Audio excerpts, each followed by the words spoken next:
मैं यह अ, महज कोरा कागज नहीं कविता के लिए हार्दिक स्वागत कर लेता हूँ।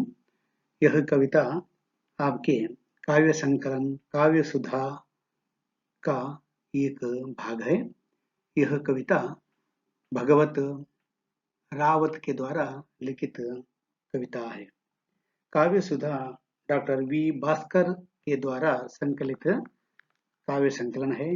इनमें से एक कविता है, यह महज कोरा कागज नहीं है। पहले कविवर के बारे में जानकारी प्राप्त करेंगे, बाद में शीर्षक यह महज कोरा कागज नहीं, आशय क्या है देखेंगे, बाद में सारांश पढ़ेंगे। पहले कवि परिचय। भगवत रावत का जन्म 15 सितंबर 1939 को मध्य प्रदेश के टेहरका गांव में हुआ था। एमए बीएड की उपलब्धियां उन्होंने हासिल की थी। प्राप्त करना, एमए बीएड डिग्री उसने या पदवी उसने प्राप्त की है। पहले रीजनल स्कूल के टीचर रहे थे, अध्यापक का काम करते थे। फिर regional college of education Bhopal के हिंदी व्याख्याता रहे। व्याख्यान देना, उपन्यास देना, अर्थात भोपाल के रीजनल कॉलेज ऑफ एजुकेशन में वे उपन्यासकार के रूप में काम करने लगे थे। 1994 में कतिपय सालों तक मध्य प्रदेश हिंदी ग्रंथ एकेडमी के संचालक रहे। सन 1989 तक वसुधा पत्रिका के संपादक के माननीय पद पर भी रह चुके थे। प्रकाशित पुस्तकें अर्थात उसने लिखकर प्रकाशित करने वाले पुस्तकें हैं, समुद्र के बारे में, दी हुई दुनिया, हुआ कुछ इस तरह, सुनो हीरामन, सच पूछो तो। ये सभी उनके प्रकाशित किताबें या पुस्तकें। भगवत रावत की कविता समकालीन कविता के एक प्रखर आयाम प्रतिबद्ध कविता का उज्जवल नमूना है। ये प्रतिबद्ध कविता के बारे में कोरा कागज में मैं विवरण दे दूंगा। तो समकालीन कविताओं में से एक भाग है, वह प्रतिबद्ध कविता। कविता सृजन के पीछे हमेशा उनका यह दावा रहा है कि समकालीन भारत के विषम परिवेश में कवि कुछ लिखकर ही अपनी प्रतिक्रिया प्रकट कर सकते हैं, यानी कवि को अवश्य प्रतिबद्ध रहना ही होगा। ये उनका परिचय है। कवि के कविता की विशेषता मैंने जो बता दिया है, बाद में बता दूंगा। वह शब्द अभी मैं तो यहाँ प्रस्तुत कर दूंगा। वही वाक्य है, समकालीन कविता के एक प्रमुख आयाम प्रतिबद्ध कविता का उज्जवल नमूना है। तो प्रतिबद्ध कविता क्या है? कविता में अलग अलग धाराएं, विचारधाराएं हैं। रहस्यवाद है, प्रयोगवाद है, अथवा प्रगतिवाद है। इस तरह वादों को हम देखते आते हैं। उसी तरह आप अत्याधुनिक काल में प्रयोगवाद है, प्रतीकवाद है। उसी तरह वह प्रतिबद्ध कविता, यह प्रतिबद्धता क्या है? प्रतिबद्धता के लिए अंग्रेज में एक शब्द है कमिटमेंट। प्रतिबद्धता के लिए शब्द है कमिटमेंट, अर्थात मुझे यह करना ही चाहिए, मुझे ये बताना ही चाहिए, कवि को मुझे यह कविता लिखना ही चाहिए। कवि को क्या है प्रतिबद्धता?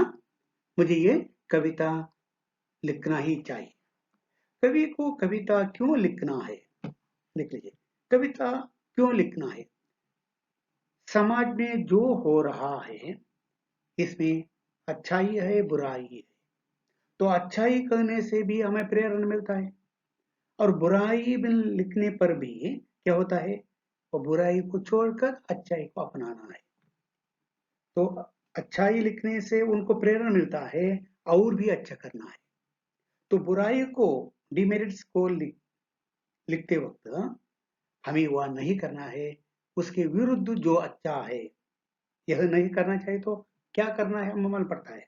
इस तरह जो विचार है वह विचार को प्रस्तुत करना कवि का उद्देश्य होता है।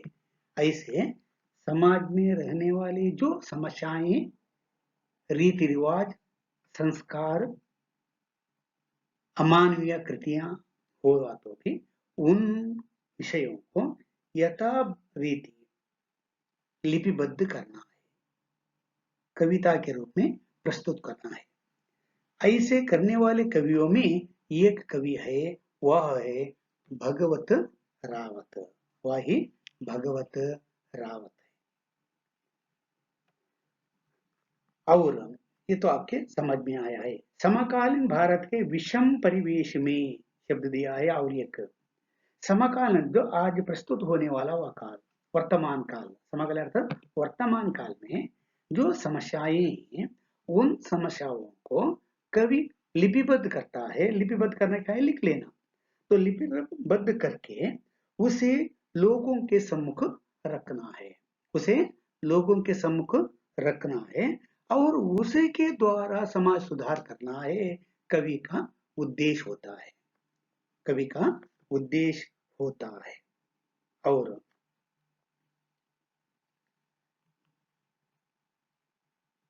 देखेंगे अभी, यह महज कोरा कागज नहीं है।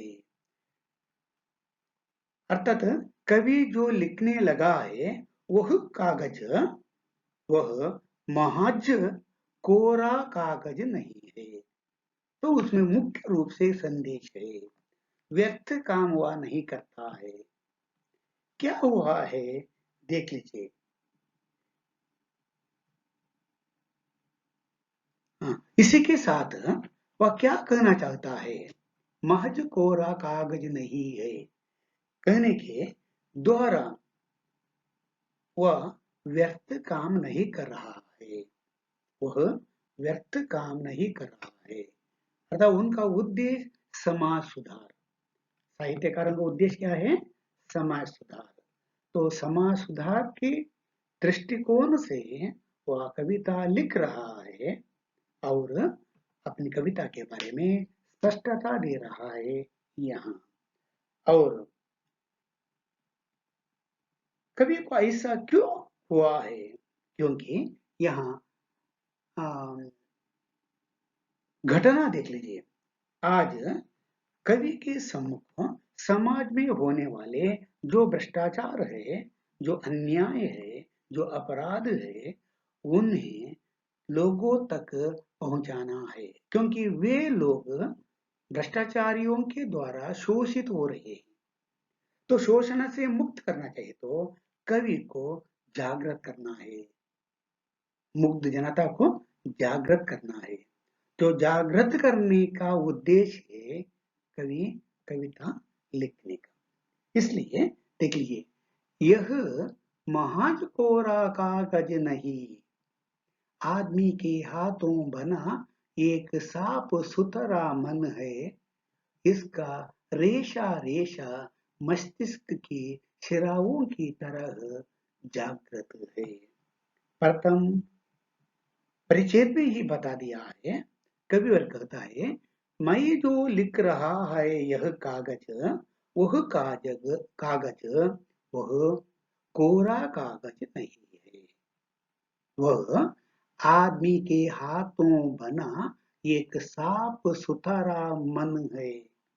अर्थात जो लोग है, आदमी अर्थात लोग, समाज में जो आदमी या लोग हैं उनके हाथों से बनाया हुआ है, उनके हाथों से बनाया हुआ साफ सुथरा जो मन है, वह मन को मुझे प्रस्तुत करना है। साफ सुथरा मन का रेशा रेशा मस्तिष्क की शिराओं की तरह जागृत है। अतः मस्तिष्क जो है वही रेशा रेಶಾಯಿ ನರನಾಡಿಗಳು ನರನಾಡಿಗಳು ಅಂತ ಏನು ಹೇಳ್ತೇವೆ ನೋಡಿ, ಆ ನರನಾಡಿಗಳ ಹಾಗೆ हर एक मनुष्य के जीवन व ಸಂಬಂಧ ಇದೆ. ಮಸ್ತಿಷ್ಕಕ್ಕೆ ಎಲ್ಲ ನರನಾಡಿಗಳು ಸಂಬಂಧ ಇದೆ. ಅದೇ ರೀತಿಯಲ್ಲಿ ಈ ಮನುಷ್ಯನಿಗೆ ಬೇರೆ ಬೇರೆ ರೀತಿಯ ಸಂಬಂಧಗಳಿವೆ. ಆ ಸಂಬಂಧದಲ್ಲಿ ಏನಾಗ್ತಾ ಇದೆ ಅದನ್ನು ತಿಳಿಸೋದು. ಯಾಕೆಂದ್ರೆ ಒಂದು ನರ ವೀಕ್ ಆದ್ರೆ ಅವನ ಮಸ್ತಿಷ್ಕದ ಯಾವ ಸಂದೇಶ ಹೋಗುದಿದೆ ಆ ಸಂದೇಶವು ಕಟ್ಟಾಗಿ ಹೋಗ್ತದೆ. ಹಾಗಾಗಿ ಅವನಿಗೆ ಏನು ಮಾಡಬೇಕಾದ್ರೆ ಕವಿಯ ಉದ್ದೇಶ ಏನು, हर एक जनता को एक साथ लाना है और समस्या से मुक्त कराना है। इसलिए ये सभी उद्देश्य को रखकर मैं लिख रहा हूँ। यह महाज कोरा कागज नहीं है, यह महान महाजता महान कोरा कागज नहीं है। यहाँ जो मैं लिखता हूँ वह कविता क्या है, आदमी के हाथों से बना एक साफ सुथरा मन का संदेश है। इसका रेशा रेशा मस्तिष्क की शिराओं की तरह जागृत है। मस्तिष्क की शिराओं की समान जागृत है। इस पर लिख रहा है जो उसे लिखना चाहिए। कविवर कहता है इस पर जो लिखना है, ಇದರಲ್ಲಿ ಏನು ಬರೀಬೇಕು, उसे लिखना चाहिए अर्थात मेरा कर्तव्य है, इसके अलावा मुझे राह नहीं, ನನಗೆ ಏನು ಬರೀಬೇಕು, ಬರೆಯಲು ಬೇರೆ ಉಪಾಯವಿಲ್ಲ. ಯಾಕೆ, ಕಷ್ಟ से लोगों को मुक्त कराना है, ಸಮಸ್ಯೆಯಿಂದ ಜನರನ್ನು ಪಾರ್ ಮಾಡಬೇಕಾಗಿದೆ. ಆ ಪಾರ್ ಮಾಡಬೇಕಾದ್ರೆ ಮೊದಲು ನನಗೆ ಬರೀಬೇಕು.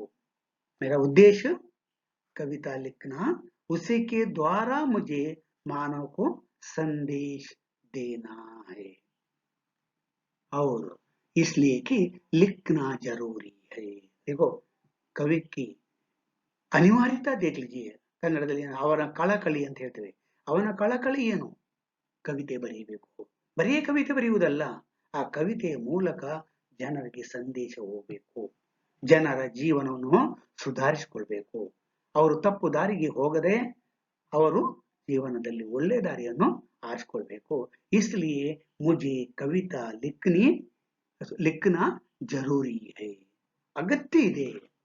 इसलिए कि रास्ता और कोई नहीं इसके सिवाय. कवि को कविता लिखने के सिवाय और रास्ता ही नहीं. क्यों, क्योंकि ಕವಿಯ ಕೆಲಸ ಏನು, ಸಾಹಿತ್ಯ ಬರೆಯುವುದು. ಕವಿಯ ಕೆಲಸ ಯಾವುದು, साहित्य बरेगा. कवि का काम क्या है, साहित्य लिखना. तो साहित्य क्यों लिखा जाता है, समाज में जो समस्याएं स्थिति गति है, आचार विचार है, उन्हें लोगों तक पहुंचाना, समाज सुधार करना कवि का उद्देश्य होता है. तो समाज सुधार कवि किस तरह करता है, कविता या साहित्य लिखकर. इसलिए यहाँ भगवत जी कहता है मैं क्यों यह कविता लिख रहा हूँ, ನಾನು ಯಾಕೆ ಬರೀತಾ ಇದ್ದೇನೆ, ಯಾಕೆಂದ್ರೆ मेरा यह अनिवार्यता है, मेरा यह अनिवार्यता है. इसलिए मुझे कविता लिखने की बजाय और कोई रास्ता नहीं है और इसलिए कि रास्ता और कोई नहीं इसके सिवाय. खासकर ऐसे समय में जब पशुओं के लिए अभयारण्य खोले जा रहे हों और आदमियों को गिन गिन कर निशाना बनाया जा रहा हो. देख लीजिए इस भाग पर कवि समाज में होने वाले अन्याय या अपराध को उल्लेख करता है. क्या है कि आज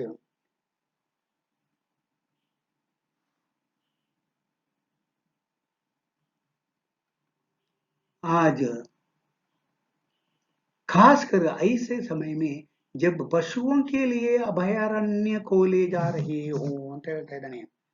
अर्थात मनुष्य ये भी एक प्राणी है, हर एक प्राणियों के समान, परंतु मानव को छोड़कर अन्य जो जीव जंतु हैं, प्राणियां हैं, पशुएं हैं, उन्हें अभयारण्य बनाकर उनका पालन पोषण करते हैं, रक्षण करते हैं. यही ಅಭಯಾರಣ್ಯ खोले जा रहे हैं. ಅಂದ್ರೆ ಪ್ರಾಣಿ ಸಂಗ್ರಹಾಲಯ ಅಂತಲೂ ಆಗ್ಬಹುದು.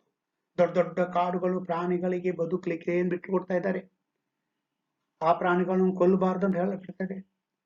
ಆ ಪ್ರಾಣಿಗಳನ್ನು ಕೊಂದರೆ ಇಷ್ಟು ವರ್ಷ ಶಿಕ್ಷೆ ಅಂತ ಹೇಳಲ್ಪಡ್ತಾ ಉಂಟು. ಈ ರೀತಿ ಪ್ರಾಣಿಗಳ ಬಗ್ಗೆ ದಯೆ ತೋರಿಸುವಂತದ್ದು ಅಥವಾ ಪ್ರಾಣಿಗಳನ್ನು ಉಳಿಸುವಂತದ್ದು ನಡೀತಾ ಇದೆ. ಅದನ್ನು ಇಲ್ಲಿ ಕವಿ उल्लेख ಮಾಡ್ತಾನೆ. फर्स्ट पंक्ति में क्या है, जब पशुओं के लिए अभयारण्य खोले जा रहे हो, पशुओं के लिए अभयारण्य खोले जा रहे हैं, उसका द्वारा प्राणी संरक्षण हो रही है.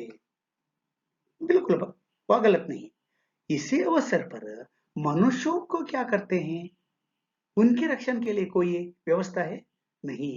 देख लिए वहां आदमियों को गिन गिन कर निशाना बनाया जा रहा हो. ಆದರೆ ಗಿನ್ ಗಿನ್ ಅಂದ್ರೆ ಲೆಕ್ಕ ಮಾಡಿ ಅಂತ ಶಾಬ್ದಿಕ ಅರ್ಥ. ಅಂದ್ರೆ ಏನು, ಎಲ್ಲಿ ಆಗ್ತದೆ ಅಲ್ಲಿ ನಿಶಾನ, ಗುರಿ ಹಿಡಿಯುವುದು, ಕೊಂದು ಬಿಡುವುದು. ಅಲ್ಲಿ ಒಂದು ಕೊಲೆ ಆಯಿತು, ಇಲ್ಲಿ ಒಂದು ಕೊಲೆ ಆಯಿತು, ಅಲ್ಲಿ ಆಕ್ಸಿಡೆಂಟ್ ಆಯಿತು ಅಥವಾ ಆಕ್ಸಿಡೆಂಟ್ ಮಾಡಿ ಕೊಲ್ಲಲ್ಪಟ್ಟಿತು, ಈ ರೀತಿ ಗುಂಡಿಟ್ಟು ಕೊಲ್ಲಲ್ಪಟ್ಟಿತು. ಈ ರೀತಿ ಮನುಷ್ಯನನ್ನು ಹೀನಾಯವಾಗಿ ಹಿಂಸೆ ಮಾಡಲಾಗುತ್ತದೆ. ಮನುಷ್ಯನ ಹೀನಾವಾಗಿ ಕೊಲ್ಲಲ್ಪಡ್ತಾ ಉಂಟು.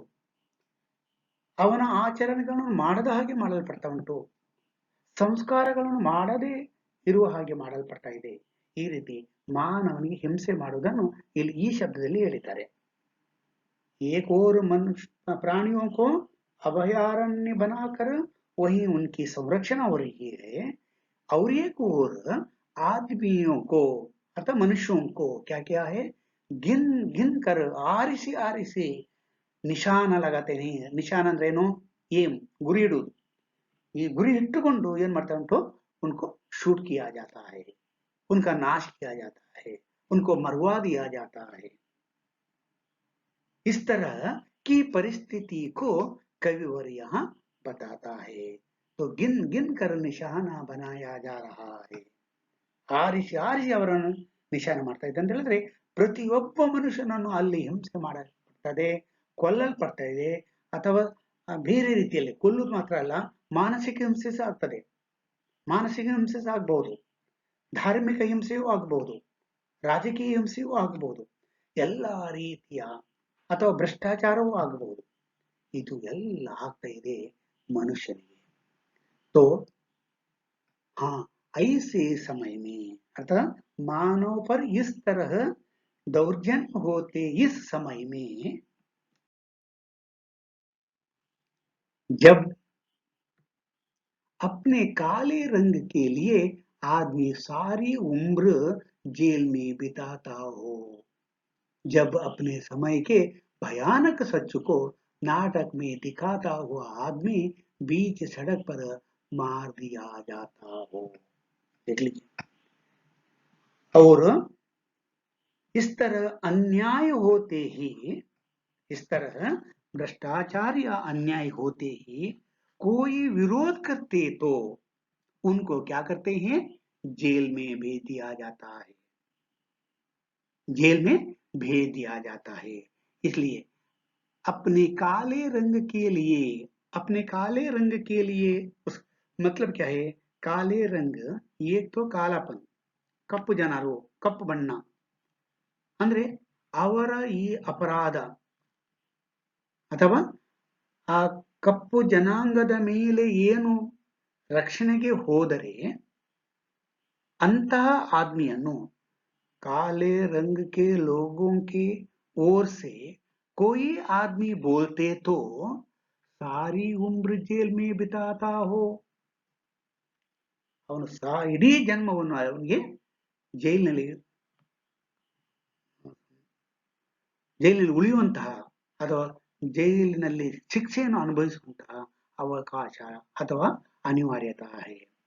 अतः कुल मिलाकर कहना चाहे तो यदि मानव को हिंसा होने लगे तो हिंसा होने लगे तो उनका विरोध करने पर क्या हो जाता है?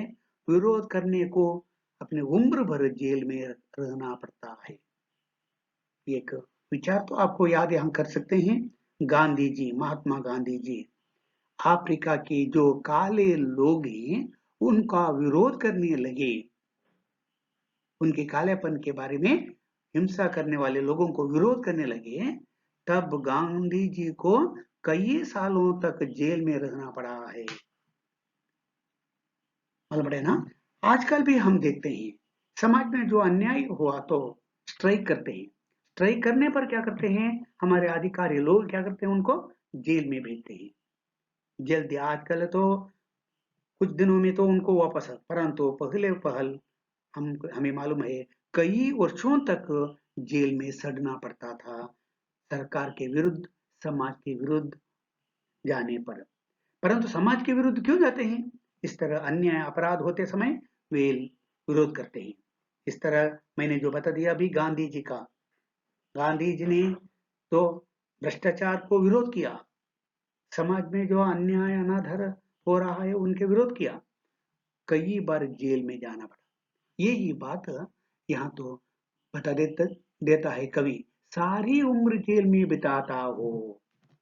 अन्याय को प्रतिभटन करने पर उनको अपने जीवन पर्यंत जेल में रहना पड़ता है। जब अपने समय के भयानक सच को नाटक में दिखाता हुआ आदमी बीच सड़क पर मार दिया जाता हो। और एक कवि यदि इस तरह अन्याय को कविता में लिखा जा लेता तो, या नाटक साहित्य का और एक विधा है वह नाटक या कहानी या निबंध किसी एक साहित्य में लिखने लगे तो, लिखने का उद्देश्य क्या है? समस्या को लोगों तक पहुंचाना। तक्षण वे लोग क्या करते हैं? उन्हें बीच सड़क पर मार दिया जाता है। रस्ते मध्यದಲ್ಲಿ ನಿಲ್ಲಿಸಿ गुंಡು ಹೊಡೆದು बिड़ತಾರೆ, रास्ते के बीच खड़े करके उनको क्या किया जाता है? मरवा दिया जाता है। यही विचार ऐसे समय में जब डरे हुए स्वार्थी हाथ आदमी के खून में रंग जाते हैं, अरे इस तरह जो मरवा डालते हैं, इस समय ऐसे समय में जब डरे हुए स्वार्थी हाथ आदमी के खून में रंग जाते हैं, अरे डरे हुए जो लोग हैं, जो स्वार्थी लोग हैं, उनके हाथ में रंग होते हैं। ಉಪಾಯ ಇಲ್ಲದೆ ಅವ್ರು ಏನ್ ಮಾಡ್ತಾರೆ? ಇವರ ಕೈಗಳಿಗೆ ಹೋಗ್ತಾರೆ। ಇಲ್ಲ ಇಲ್ಲ ನಾನು ನೋಡ್ಲೇ ಇಲ್ಲ ಹೇಳ್ತಾರೆ। आपको तो मालूम है किसी की खून होती है, ಯಾರೋ ಕೊಲೆ ಆಗಿದೆ, ನೋಡ್ತಾರೆ, ಆದ್ರೆ ಅವ್ರು ಮಾತಾಡೋದಿಲ್ಲ, ಹೇಳ್ತಾರೆ ನೀನು ನೋಡಿದ್ದೆ ಅಲ್ವಾ? ಇಲ್ಲ ಇಲ್ಲ ನಾನು ನೋಡ್ಲೇ ಇಲ್ಲ, मैंने नहीं देखा। कारण क्या है? क्योंकि इनके यदि वह घटना बता दिया तो और एक दिन इनको भी शूट किया जाएगा, इसलिए वे क्या करते हैं? सत्य बोलने के लिए तैयार नहीं होते। यही आदमी के खून में रंग जाते हैं, तब खून की एक एक बूंद जो कहती है उसे लिखा जाना चाहिए। तो कवि कहता है तब खून की एक एक बूंद जो कहती है, ये क्या है? ಅದೇನು? खून की एक एक बूंद, ರಕ್ತದ ಒಂದೊಂದು ಹನಿ ಏನು ಹೇಳ್ತದೆ? ಅನ್ಯಾಯ ಆಗ್ತಾ ಇದೆ, ಅಪರಾಧ ಆಗ್ತಾ ಇದೆ, ವಂಚನೆ ಆಗ್ತಾ ಇದೆ, ನಾನು ಈಗ ಹೋರಾಟ ಮಾಡಿ ಮಾಡಿ ಪ್ರಾಣ ಕೊಟ್ಟಿದ್ದೇನೆ, ನೀವಾದರೂ ಇನ್ನು ದೇಶಕ್ಕೋಸ್ಕರ ದೇಶ ಪ್ರೇಮ ಮಾಡಿ ಅಂತ ರಕ್ತ ಹೇಳ್ತಾ ಇರ್ತದೆ ಅಷ್ಟೇ। ವಹ ಖೂನ್ ಕಿ ಏಕ್ ಏಕ್ ಅಂದ್ರೆ ಆ ರಕ್ತದ ಒಂದೊಂದು ಬಿಂದು ಕೂಡ, ಏಕ್ ಏಕ್ ಬೂಂದ್ ಭಿ ಹನಿ ಕೂಡ ಏನ ಉಸೆ ಲಿಖಾ ಜಾನಾ ಚಾಹಿಯೇ, ಅದನ್ನು बरीಬೇಕು। ಯಾಕೆ? समाज के उद्धार के लिए इन लोगों ने अपना प्राण तक न्योछावर किया है, अर्पण किया है। यह विचार लिखने वाले कौन है? साहित्यकार, कवि। और उसे लिखा जाना चाहिए, कविता से, कहानी से हटकर भी लिखा जाना चाहिए। ये बहुत बहुत इंपॉर्टेंट है। कवि कहता है कविता के द्वारा कहना चाहिए नहीं, कहानी से भी बता दे सकते हैं, ಕವಿತೆ ಬರೀಲಿಕ್ಕಾಗಲಿಲ್ಲ ಕಥೆಯ ಮೂಲಕ ಆದ್ರೂ ಬರೀಬಹುದು, ಇಲ್ಲ ಹಟಕರ್ भी अर्थात इनसे अलग, ಅಲ್ಲಿಂದ ಬೇರೆ ಏನು लिखा जाना चाहिए, ಬೇರೆ ರೀತಿಯಲ್ಲಿಯೂ ಬರೀಬಹುದು. ಬೇರೆ ರೀತಿಯಲ್ಲಿ ಹೇಗೆ ಬರೀಲಿಕ್ಕಾಗ್ತದೆ? ಕಥೆ ರೂಪದಲ್ಲಿ ಬರೀಲಿಕ್ಕಾಗ್ತದೆ, ಪಾಠದ ರೂಪ ಅಂದ್ರೆ ಗದ್ಯದ ರೂಪದಲ್ಲಿ ಬರೀಲಿಕ್ಕಾಗ್ತದೆ, ಸಂಸ್ಮರಣದ ರೂಪದಲ್ಲಿ ಬರೀಲಿಕ್ಕಾಗ್ತದೆ. गद्य में अलग अलग विधाएं, कहानी, निबंध, उपन्यास, नाटक, एकांकी, ये सभी साहित्य की विधाएं हैं। उन विधाओं में भी आप लिख सकते हैं, इसलिए कहता है कहानी से हटकर भी लिखा जाना चाहिए, ಅದರಿಂದ ಬೇರೆ ರೀತಿಯಲ್ಲಿಯೂ ಬರೀಬಹುದು. कविता के द्वारा लिख सकते हैं, कहानी के द्वारा लिख सकते हैं, या उनसे हटकर अन्य विधाओं में से भी लिख सकता है, परंतु लिखना ही चाहिए, बरीलेबेको. तो इसलिए नहीं कि लिख कर अमर होना है, इसलिए कि मर मर कर भी लिखना है. अर्थात कविता लिखने का उद्देश्य केवल नाम पाने के लिए नहीं. कविता बरेद ನನ್ನ ಹೆಸರು ಬರ್ತದೆ, ये अमरत्व की दृष्टि नहीं है, अमर होना नहीं है, अर्थात अमरत्व की दृष्टि से कविता नहीं लिखना है, इसलिए कि मर मर कर भी लिखना है. मर मर कर लिखना क्या है? तरह तरह के कष्टों को सामना करते हुए भी, हिंसाओं को सामना करते हुए भी कविता तो लिखना चाहिए. क्यों है? क्योंकि कवि की दृष्टिकोण है समाज से लोगों को कष्ट से मुक्त करना है, हिंसा से दूर करना है, अत्याचार से दूर करना है, भ्रष्टाचार से दूर करना है. यह कवि का उद्देश्य है. कवि अंतिम बार क्या कहता है? मर मर कर भी लिखना है. अर्थात कवि का दायित्व है, ಅಂದ್ರೆ जवाबदारी ಇದೆ. क्या दायित्व है? कि उसकी अस्तित्व की, कवि होने की, उसकी अहमियता का सही और जीता जागता सबूत है. अर्थात कवि इस संसार में है, कहने का निशान क्या है? उनको कविता लिखना है. तो कविता लिखने से समाज में जो समस्याएं हैं उन समस्याओं को लोगों तक पहुंचा सकते हैं. आजकल हमारी समस्या यह है, आजकल हमारी समस्या क्या है? समस्या क्या है हमें नहीं मालूम है. ಸಮಸ್ಯೆ ಏನು ಅಂತ ನಮಗೆ ಗೊತ್ತಿಲ್ಲದೆ ನಾವು ಅದರ ಕಡೆ ಗಮನ ಕೊಡ್ತಿಲ್ಲ.